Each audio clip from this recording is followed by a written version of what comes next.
কুসুমের জন্য আয়ুষের এই পঞ্চযোগ সাধনা থেকে শুরু করে আয়ুষের এই আকুতি মিনতি দেখে আর কোনো মতেই আয়ুষকে নিরাশ করতে না পেরে এক পর্যায়ে কুসুমকে সুস্থ করে আয়ুষের কাছে ফিরিয়ে দিল ঠাকুর। হ্যাঁ বন্ধুরা, ভিডিওতে লাইক দিয়ে দেখতে থাকুন। যে মুহূর্তে কিনা আয়ুষ রীতিমতো পাথরের মতন সমস্ত ব্যথা যন্ত্রণা সমস্ত কিছু সহ্য করেও যখন কিনা ঠায় দাঁড়িয়ে কুসুমের জন্য পঞ্চযোগ সাধনা করতে বসে যায় এবং সেখানে যখন কিনা রৌদ্রে পুড়ে রীতিমতো গায়ে জ্বালা ধরে যায় আয়ুষের, এবং নিশান যখন বলতে থাকে যে ভাইদা শুধুমাত্র জাদুঘরকে সুস্থ করে তোলার জন্য এতটা কষ্ট সহ্য করছে যে ভাইদা কিনা আজ অব্দি কোনোদিনও কোনো ব্রত থেকে শুরু করে কোনো কিছুর উপরেই বিশ্বাস করতো না, সেই ভাইদা কিনা আজকে এই সমস্ত যোগ করছে। আমি কোনোদিনও কল্পনাও করতে পারিনি যে একটা মানুষকে এতটা রীতিমতো দুর্বল করে ফেলে এত কিছু তা সে একজন মানুষের জন্য করতে পারে। ভাইদা কি সত্যিই জাদুঘরকে ভালোবেসে ফেলেছে? নয়তো বা কেউ নিঃস্বার্থভাবে এতটা কী করে করতে পারে?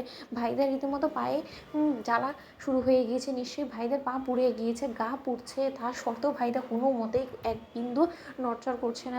রীতিমতো ও সেই পঞ্চযোগ সাধনা করার জন্য ঠায় দাঁড়িয়েছে। হ্যাঁ ঈশ্বর, তুমি দেখো ভাইদার এই যোগ যাতে কোনো মতেই ব্যর্থ না হয়। ঠিক সেই মুহূর্তে আয়ুষ যখন বলতে থাকে যে আমার যত কষ্টই হোক না কেন ঈশ্বর, তুমি চাইলে আমার প্রাণ নিয়ে নিতে পারো, কিন্তু তার শর্ত আমি চাই যে মানুষটাকে নিঃস্বার্থভাবে সকলের জন্য এতদিন ধরে করে এসেছে সেই মানুষটাকে তুমি নতুন জীবন ফিরিয়ে দাও ঈশ্বর, তাকে তুমি প্রাণে বাঁচিয়ে দাও। ঠিক সেই মুহূর্তে যখন কিনা অবশেষে ঈশ্বর আয়ুষে ডাকে সাড়া দিয়ে যখন কিনা কুসুমকে সুস্থ করে তোলে এবং অনুশ্রী যখন কিনা এক পর্যায়ে আর কোনো রকম কোনো উপায় না পেয়ে কুসুমকে যখন কিনা শহরে নিয়ে যাওয়ার প্রস্তুতি নিতে থাকে, ঠিক সেই মুহূর্তে হঠাৎ করেই কুসুম সাড়া দিতে শুরু করে দেয় এবং কুসুম বলতে থাকে যে ছোটো সাহেব, ছোটো সাহেব। ঠিক সেই মুহূর্তে অনুশ্রী বলতে থাকে যে ডক্টর, এক্ষুনি আমার মনে হলো যে কুসুম সাড়া দিয়েছে, কুসুম এক্ষুনি কিছু একটা বলো না। ঠিক সেই মুহূর্তে অনু বলতে থাকে যে হ্যাঁ অনুশ্রী, তুই কথাটা খুব একটা ভুল বলিস না, আমার কেন জানি না মনে হচ্ছে যে কুসুম এক্ষুনি সাড়া দিচ্ছে। ঠিক সেই মুহূর্তেই যখন কিনা ডক্টর বলতে থাকে যে কই দেখি, আমি একবার দেখি। ঠিক সেই মুহূর্তে ডক্টর কুসুমকে চেক আপ করা মাত্র বলতে থাকে যে হ্যাঁ সত্যি এটা একটা অলৌকিক কাণ্ড ছাড়া কোনো কিছুই না, নয়তো বা ঈশ্বরের আশীর্বাদ ছাড়া কোনো মতে ওনাকে সুস্থ করা সম্ভব হতো না। হয়তো বা ঈশ্বর